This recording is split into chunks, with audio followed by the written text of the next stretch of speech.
This is going to be so much fun with our favorite. Let us know when you're about to start so we can shut up here. Okay. We're getting ready to start. All right, Joe. Joshua, start the clock. John Abatacola, give us a countdown and let's have some fun with the folks out in Salt Lake City tonight.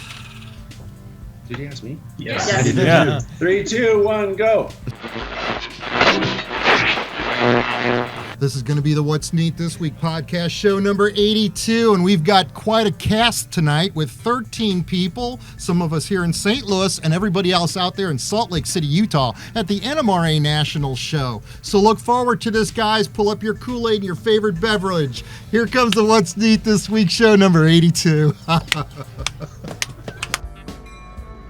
The What's Neat This Week video podcast is supported by enthusiastic model railroaders just like you. Additional support is provided by Athearn Trains. Check out all their new monthly announcements at athearn.com. And by Micromark, the small tool specialists. Visit their website and use product code WNTW at www.micromark.com/WNTW. Further support is provided by the NCE Corporation, the power of DCC. Visit their website at ncedcc.com. And thank you for supporting the What's Neat This Week podcast.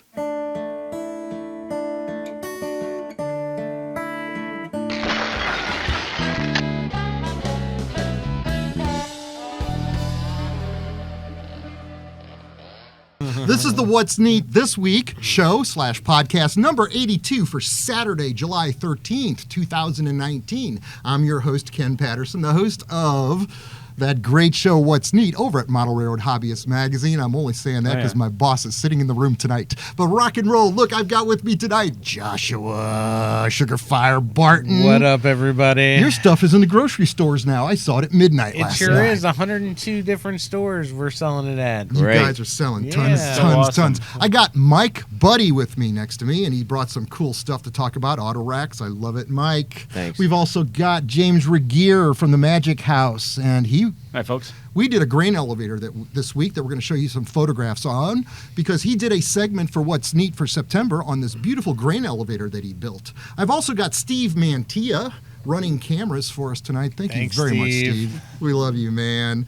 And out in beautiful Salt Lake City, Utah, I've got Michelle Kempema, along with Chris Brimley, Adam Pinales, Chris Palomarez. Are you there? There he is. There he is. We've got John Abatacola helping us also produce the show. Michelle and John put this together for us. Thank you very, very much. We've got Joe Fugate, the editor of Model Railroad Hobbyist Magazine.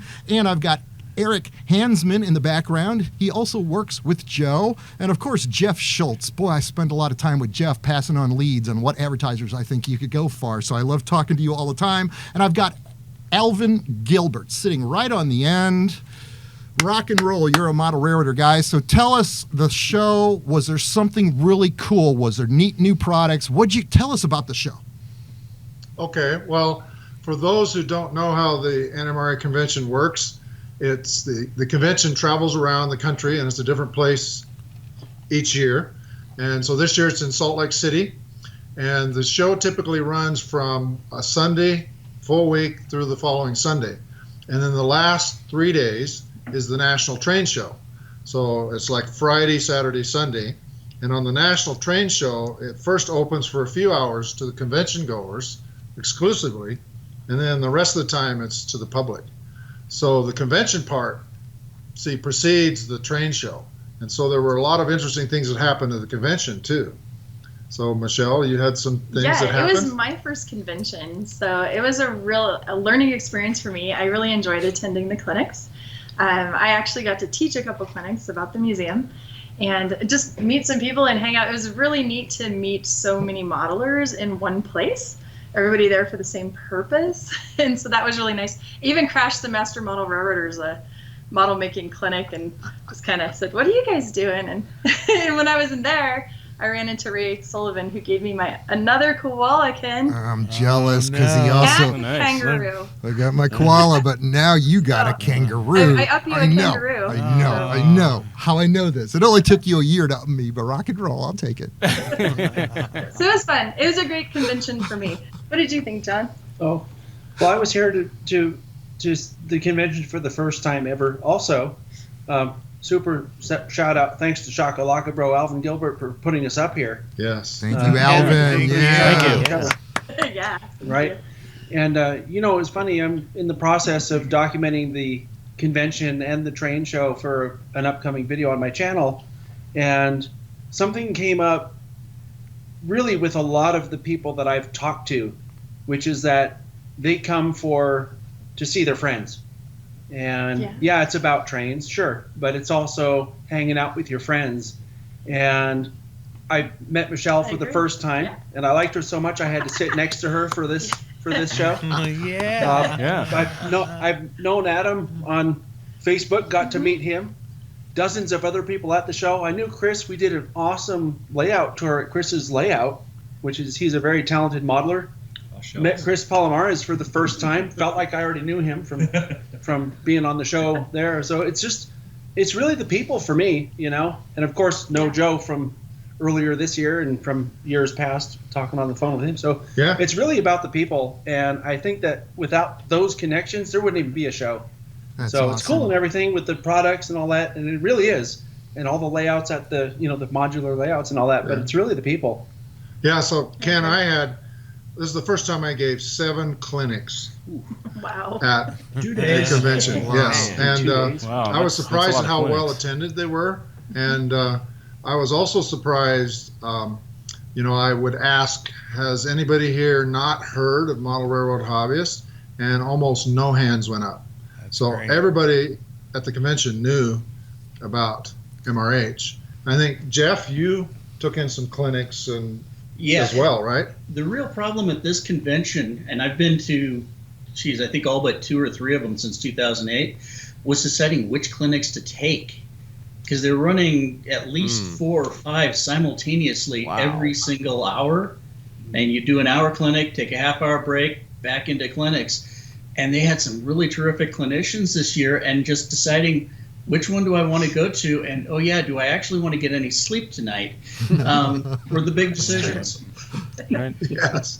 And then Chris, you guys had your store open as well. We had our Train Life store open. We had a bus tour that we thought was only going to be about 50 people come down, and come to find out there was about 5 or 6 vehicles that convoyed with the bus down, and so we ended up with about 70 to 80 people in our store at once, and it was a little overwhelming, but it was a lot of fun. That's fantastic, Chris.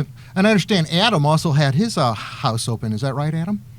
I did. I had about the same situation. A bus load come down of about 50, and then a whole bunch of cars followed as well, and it was really fun showing off all the layouts, and I like to thank my wife for even putting up with it, because it was pretty stressful. Yeah. Nice. That's awesome. How did the Garden Railroad run for you? Flawless. It was scary because about 2 weeks ago, with all the water and everything, it washed away, and so me and my son Mason went out and reballasted and leveled track feverishly for a week straight to get it running, and it worked out. So I want to give a shout out to Mason. I met your son last night, and he's a magnificent young man. Yeah, he's a cool little dude. Rock and roll, Mason. We got our Garden Railroad running currently right now while we're filming. It's going around and around out there doing what trains do, going around in circles. But rock and roll, it finally runs for the Prototype Modelers Meet that we've got coming up here in St. Louis. Not this weekend, but next weekend? 2 weeks? 2 weeks. Right. 2 weeks. Rock and roll. We're not doing a show next week. That's the week that I've got to get September's What's Neat done for Model Railroad Hobbyist magazine. James Regier came down here this week, and James, you built a grain elevator that we featured on the show, and I want to show the beautiful outdoor photography of this model right now, James. Yeah, that is incredible photography that you got. It was the model of the Gretna, Manitoba elevator that I built. This was a pool elevator. That's sort of the equivalent to the Farmers Cooperative in Manitoba, and in fact in Saskatchewan. In fact, Athearn has this Saskatchewan pool truck that I have on order. Just announced on Athearn's brand new news right. on the website. These trucks, tell us about them. Well, these are exciting these are exciting little F-850 grain trucks that Athearn has built right out of the 1960s. So precisely what I remember seeing hauling all sorts of grain around farm fields cornfields in Kansas and Manitoba, for that matter, as a boy. And also on the Athearn website, going out to Chris Palomarez out there in beautiful Salt Lake City, is this big boy locomotive. This is a limited edition, the Race to Promontory edition. Okay, this is going to be beautiful. It's going to have the chalk markings on the front where it says big boy, and it's also going to come in high gloss. Chris, what do you want to add to that? Nice and shiny. I just want to say it's probably not going to be high gloss, but certain components will have a gloss finish to it, kind of matching the prototype. That's beautiful. Will this have LEDs in it? Oh yeah, they'll have the indicator number boxes. Those will have LEDs, so you can light up the indicator numbers as well as the headlight, and of course the backup light too. So that's awesome. I would like to give a personal shout out to Chris Palomarez for making the new grain trucks in Barton Family Farms, so I don't have to relabel that right there. I appreciate that, and kudos. Yeah, it's your own model. Pretty awesome. You, man. Also, I'm waiting for you guys to come out with those John Deere combines again that you created a few years ago. Yeah. Well, we just need to work a little bit with John Deere and see if we can arrange something for that. Yeah. Cool. We're making great time on this show, so let's go out to you guys and let's hear what you're going to talk about next about the show. Okay, so we want to also talk about the train show, because that's, I think, a big part of the whole week. Everybody really looks forward to that when it finally arrives on Friday. Yes. And so MRH, we have a big booth at the train show, and I brought a bunch of books that I thought would last the show, and we ended up selling through all those books the first day. Great. So, Nice. I mean, it's been a great show for us already. So, and then I have my Toma layout there set up and use the proto throttle and let people play with that, and they're having a great time. And so that's the kind of things that we're doing. And so, Jeff, you've looked around at some of the vendors there. Oh yeah. What's exciting? Sorry? What's exciting, Jeff? When I went into this, I actually was there Thursday for the setup and went over to the Walthers booth, because I normally just take pictures of setup. They're mostly on my blog on MRH, and took a couple photos with Terry Thompson there. Nice. At which point he pointed a couple models and said, we're announcing these tomorrow. And it's like, guess I can't use those photos then. But it showed up that the word of the day was going to be steel, because Walthers is re-releasing their whole steel package, all 5 or 6 buildings worth. They've got a new Evans coil car, and if the prototype has fiberglass hoods, it'll have that. They announced NW2 in their mainline line with what appears to be a lot of steel railroad road names for it. A new bulkhead flat. And then you walk over to Scale Trains, and they've got a new Thrall Trinity coil car as well. Yeah. We heard Can't about wait that. for that. Walk over to Intermountain, and those, I think they were former Red Caboose, the Evans coil cars are coming out from there as well. There you go. Oh, those So are beautiful. steel seems to be a theme here. And Mike, buddy, I don't know if these are probably a little too new for you, but Atlas was showing off the samples for their new Multimax auto cars. Someone posted those on Facebook. Yes. Those look amazing. Yeah, those are awesome. And then I also want to mention that North American Rail Car, I'll give you this flyer, Ken, for B-roll.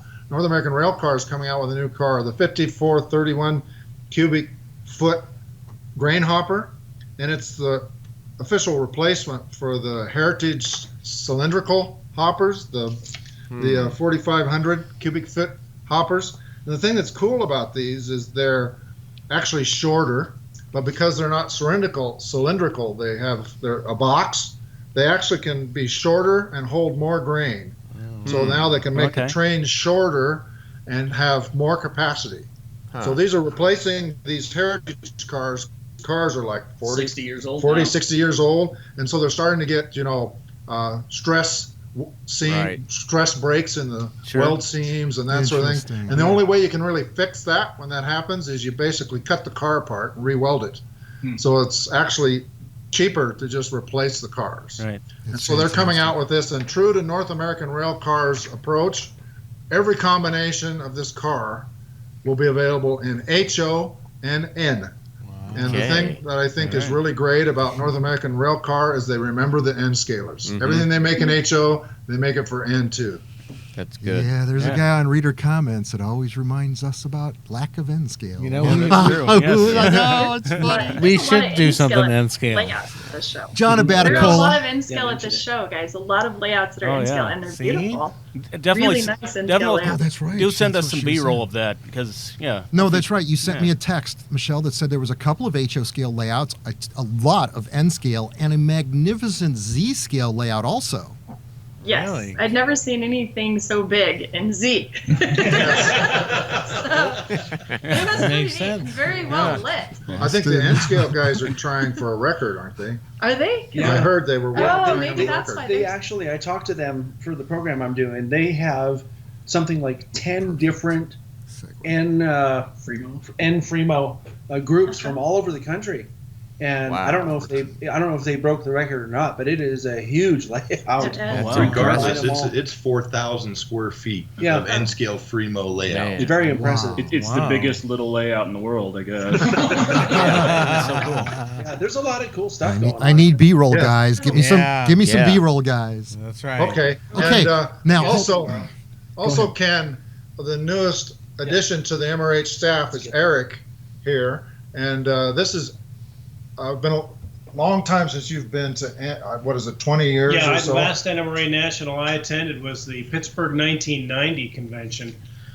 So I haven't really been to a national train show since then. Wow. So it's fascinating to get back into this and see what has evolved and the presentation and everything.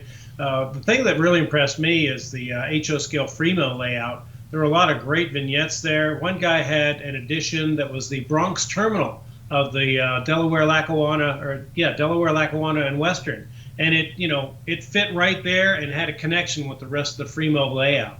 It was so cool. So it was a layout within a layout. Nice. Which I thought was great. But we met so many interesting people.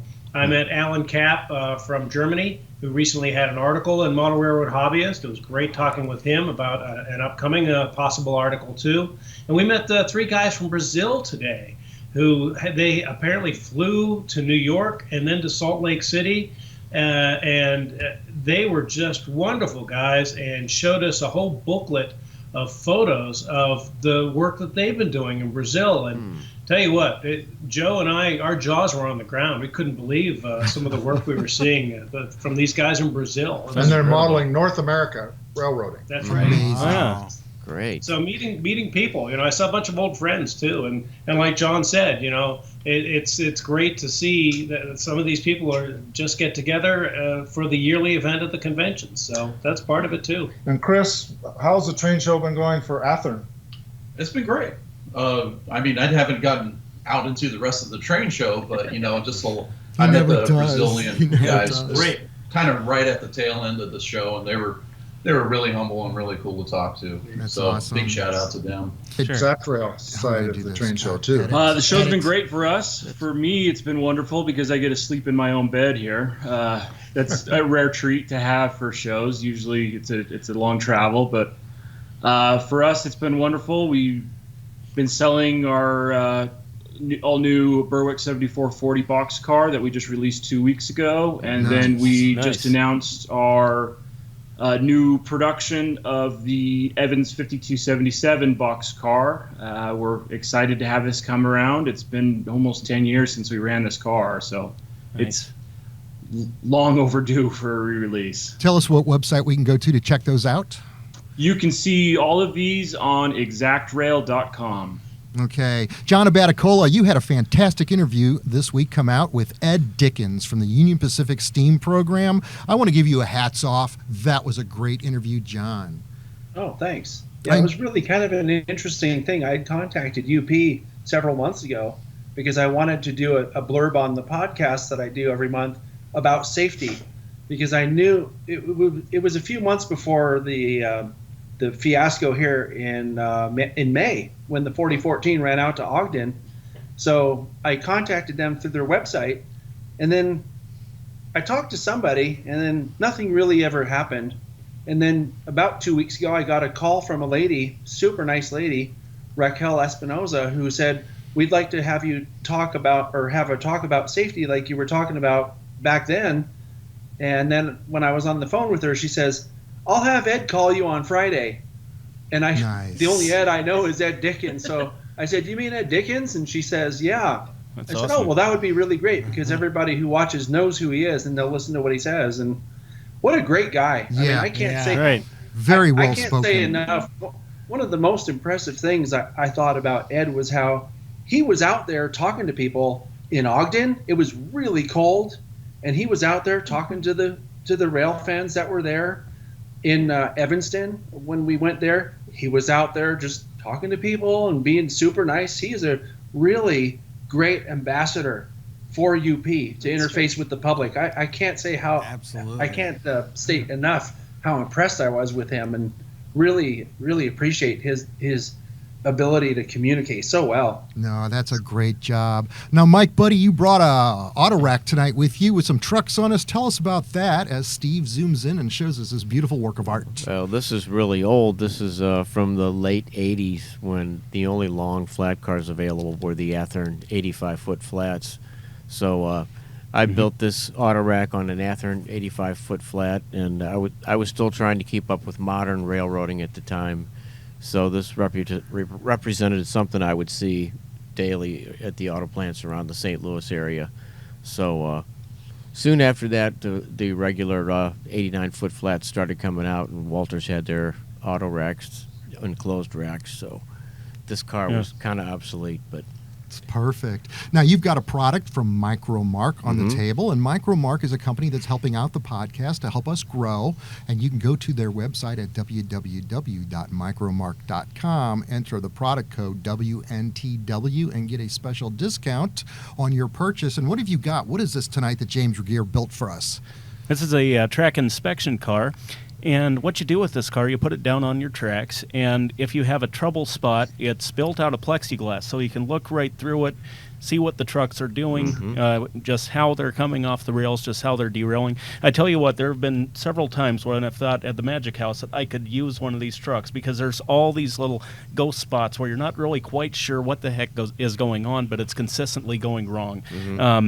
So yeah, this car could address that issue or help you diagnose it. That's Right. absolutely fantastic. And on the table, we've also got the NCE line of products, and I'm going to ask a question for the guys out there in a minute. But what I want to say is NCE makes a lot more than just DCC systems. If you check out their website, we've got a lot of different things on the table here. LED lights, there's capacitors like current keepers for your locomotives. We've got some panels over there that we were just looking at a few minutes ago, Joshua, where we can do switch machines. Yes. They've got a lot of components to help enhance your model railroad, and of course a lot of these are compatible and work with the NCE system or anybody else's system out there, especially the lighting decoders to add special effects in the event the decoder in the engine hasn't got enough effects for it, or you're doing a Or caboose. if you're doing caboose or a passenger car.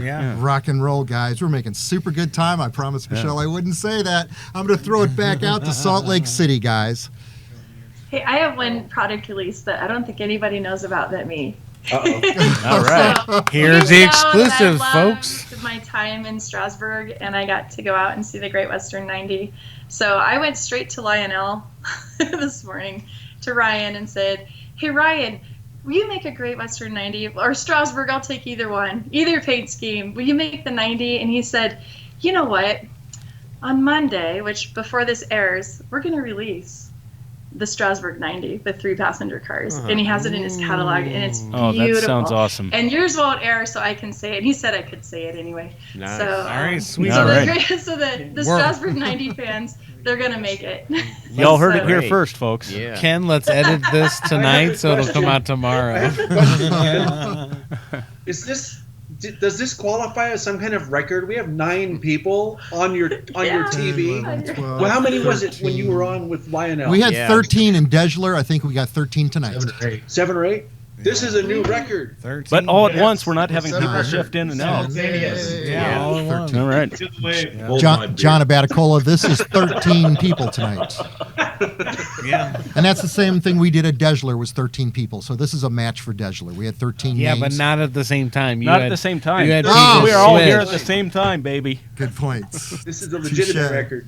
This is awesome. Now, Michelle, tell us about this beautiful painting that I've received this week from Christopher Williams. Christopher Williams. And he had actually sent that through the Facebook page to What's Neat, and I loved it so much. I ordered it as greeting cards and thank you cards that I use at the museum. It is the 1943, and I just love the reflection in the water, and I just thought it was a beautiful painting. So I contacted him, and now he has very graciously donated that to raise money for the museum. So I can't thank Christopher enough. Awesome. That is fantastic. This is beautiful. Cool. It is I know that is. It's gorgeous, and I love it. Beautiful painting. I have another question, if it's okay. It's for James over there. James? Yeah. Right. Does that inspection car have a camera in it, or do you have to be able to see it? It does not. You have to be able to see it.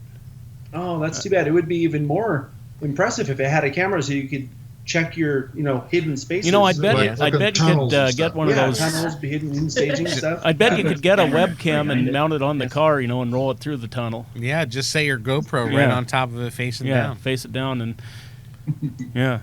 I was just curious about that because didn't hear that part. So that's the next micro markup. So Yeah.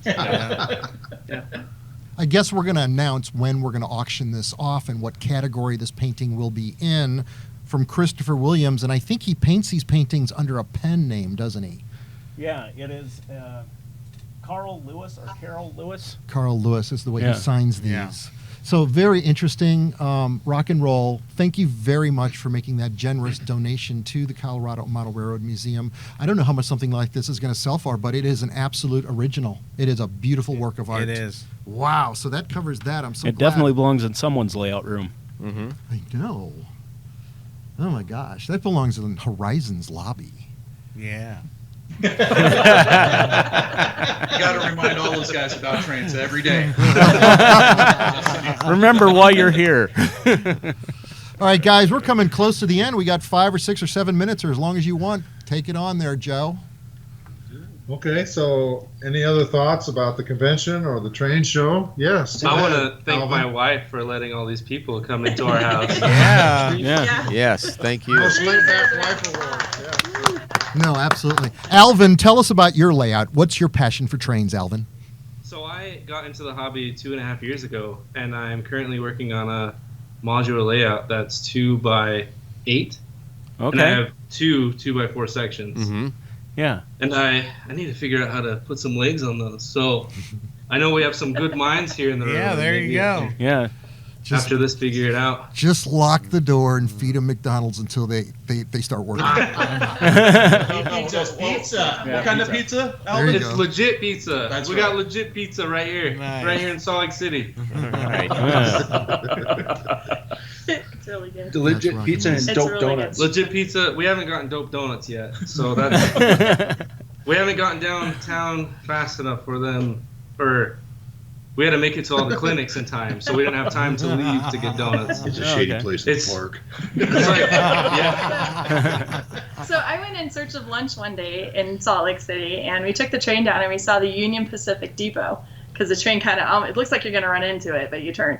And so we got out, we went into the depot. It's beautiful. And went through that and then found some food, and when we walked out of that area, we could see just the rooftop of a Rio Grande depot. And so, of course, we had to walk over there and find that and walk through that depot. And it's beautiful. And so I really enjoyed the historic depots that are right here in Salt Lake City. And then we also went up to Ogden to see that depot. And the thing I loved the most about the Ogden depot is the wooden roof with the big beams. Mm-hmm. That was just really... Isn't that impressive? That was so beautiful and so impressive. So you can rail fan right here, too. I actually have something else to say about the convention that I thought was pretty interesting, and I didn't realize until I came here that the convention's more than just clinics and friends like I was talking about, but there are a lot of local things that you can go see. For example, we went to the Hill Aerospace Museum one day, which is an incredible museum. I mean, they have so many planes. I went there too. Did you end up going? Yeah, they have an SR-71. It was Mostly military. Oh, that's stuff. awesome. Yeah, It's it's military. military It's an plane. Air There's Force nothing NASA Yeah. included. Yeah. It was amazing. I thought that was really cool. And then like you were saying, Joe, the layout tours. I got to see some layouts from guys that I've heard of but hadn't seen, including Chris's Hudson Terminal, and it's amazing.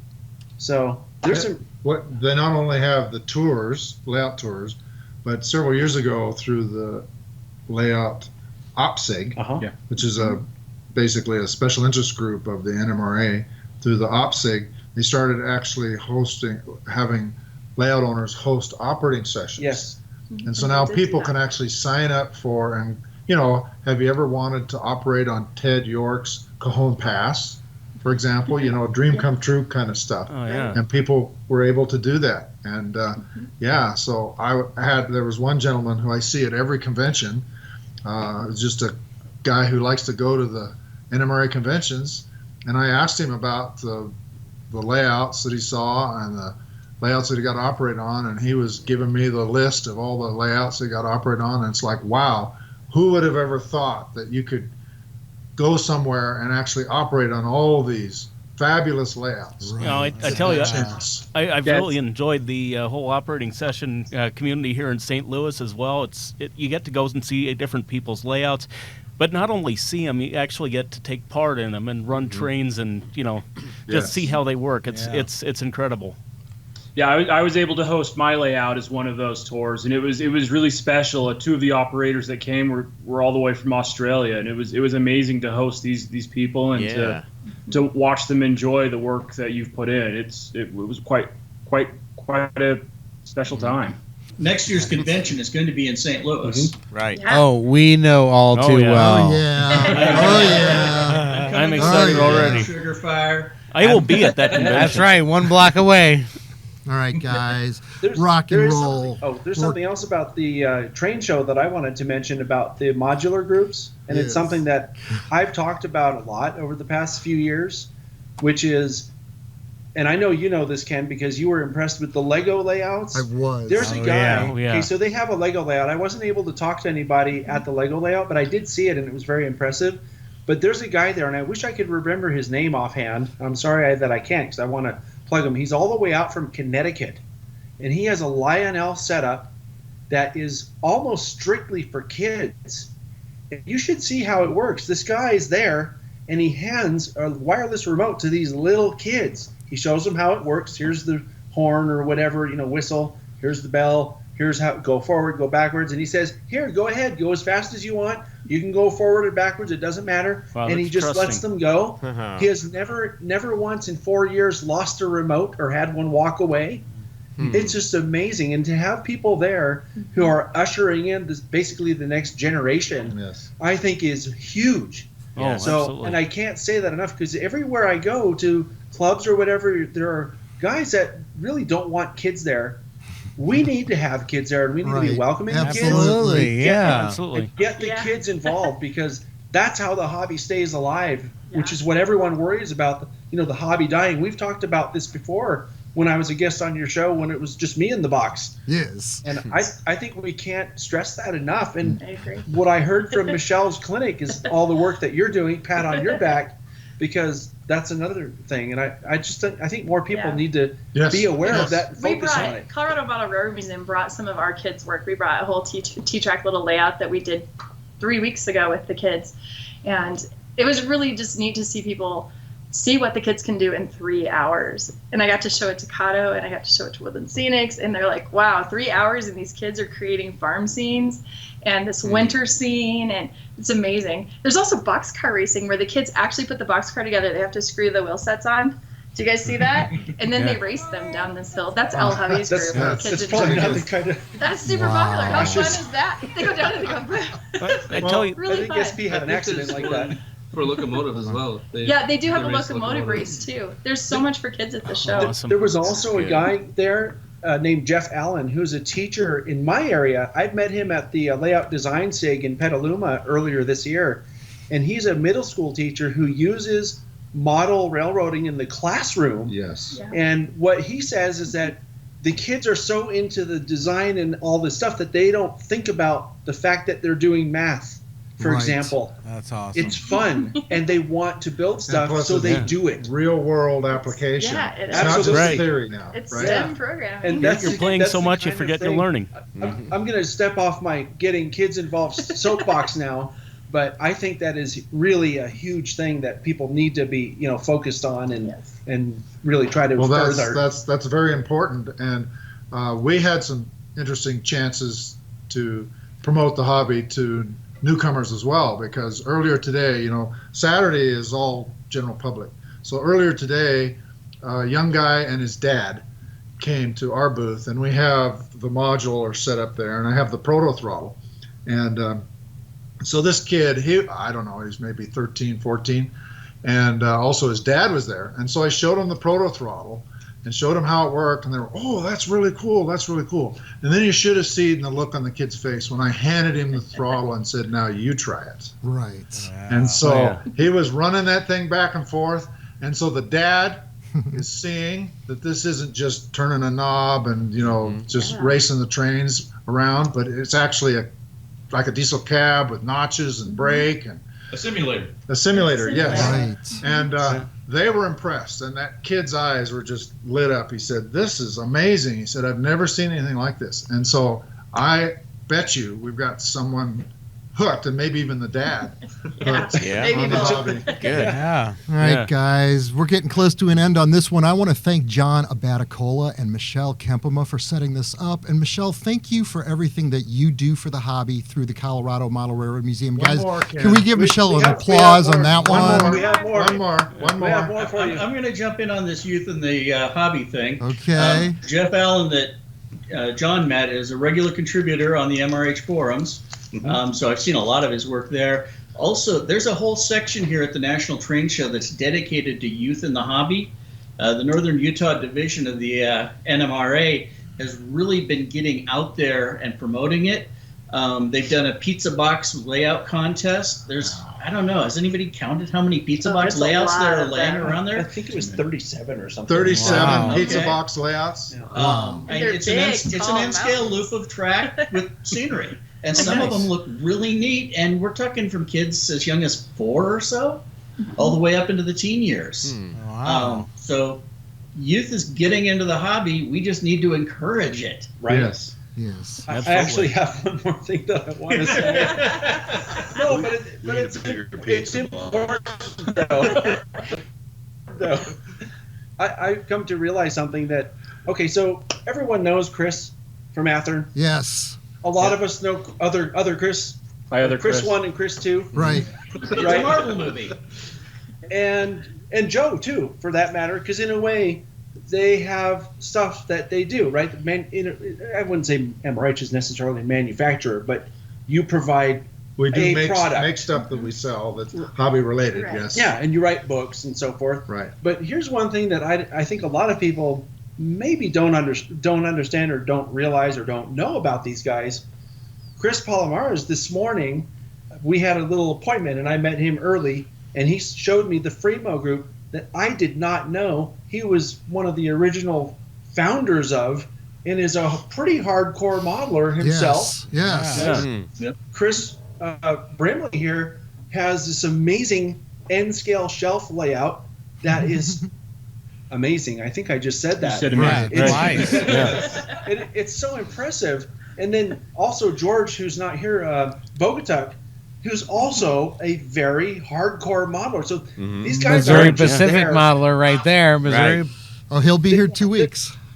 They're not just manufacturer guys. They live this. They Right. breathe this. And I think that's a cool thing. It's not just a job or just selling stuff. Yeah. That's awesome. That's all. I All right. sent it. All right, boys and girls, ladies and gentlemen, this is coming to an end on show number 82. Thank you very much, everybody out in Salt Lake City, for helping along with this. My name's Ken Patterson, the crew here in St. Louis, Steve Mantia. Thank you very much for running camera. This is show number 82 saying over and out, guys. Let's go run some trains.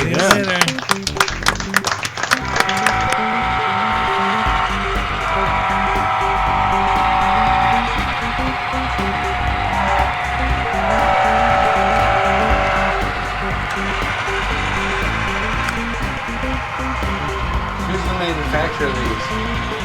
Those are Intermountain shells cable steel trains.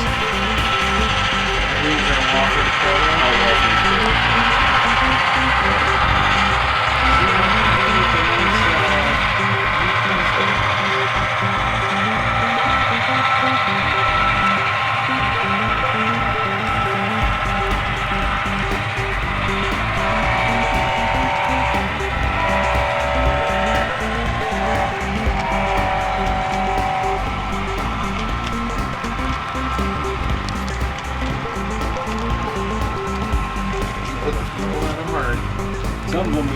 others came with them.